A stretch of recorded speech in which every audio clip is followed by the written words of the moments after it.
Hi everyone. Today we're going to learn how to round decimal numbers to the nearest tenth, hundredth, and whole number.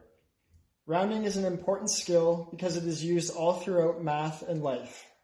When we round, we find a close or approximate value to the number we're working with. Rounding helps us make numbers easier and simpler to work with, and can even make them shorter. You've probably come across a very long decimal answer on a calculator or after working out a problem. Rounding decimals is useful in these situations, along with many others. There are four main steps that we follow when we are rounding decimals. The first step is to find the place that you are rounding to. If you are rounding to the nearest tenth, you want to find the tenths place. If you are rounding to the nearest hundredth, you want to find the hundredths place. The second step is to look to the right of the place you are rounding to.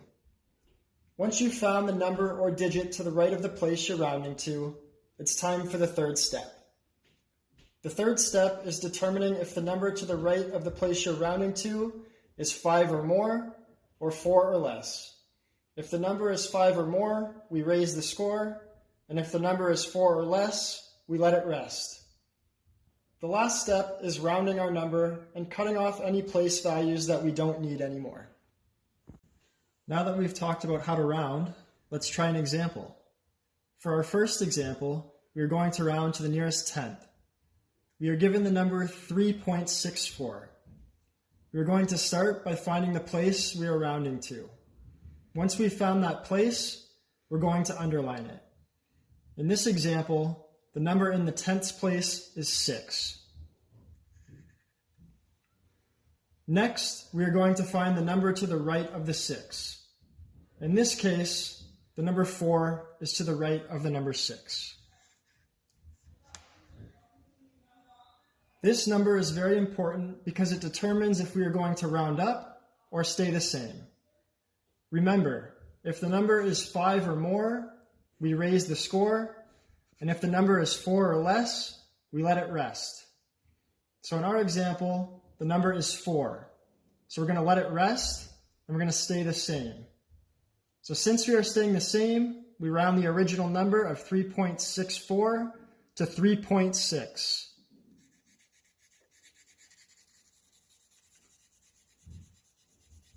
And it would look just like that. Now we're going to try an example where we round to the nearest hundredth. We are given the number 1.2788953. We are going to start by finding the place that we are rounding to. Once we've found that place, we're going to underline it.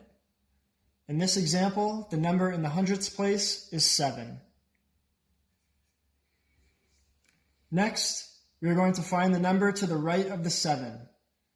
In this case, the number 8 is to the right of the number 7. Remember, if the number is 5 or more, we round up, and if the number is 4 or less, we stay the same. In our example, the number is 8, so we round up. The 7 becomes an 8, and our new score becomes 1.28. For our third example, we're going to round to the nearest whole number. We are given the number 8.659. We are going to start by finding the place that we are rounding to. Once we've found that place, we're going to underline it. In this example, the whole number is 8. Next, we are going to find the number to the right of the 8. In this case, the number 6 is to the right of the number 8. Remember, if the number is 5 or more, we round up or raise the score, and if the number is 4 or less, we stay the same or let it rest.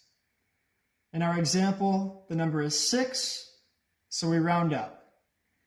The 8 becomes a 9, and there are no decimals because we want a whole number.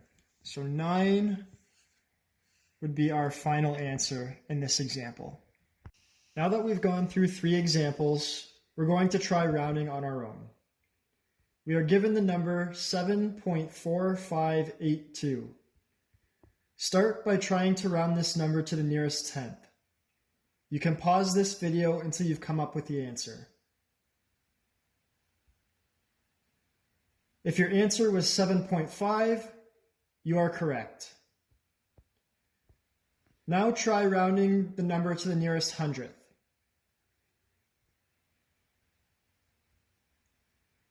If your answer was 7.46, you are correct. Now try rounding the number to the nearest whole number.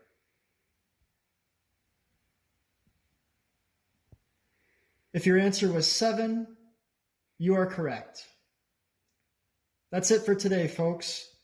Hopefully this video was helpful in learning how to round. Next time you are asked to round, be sure to remember the 4 steps that we discussed.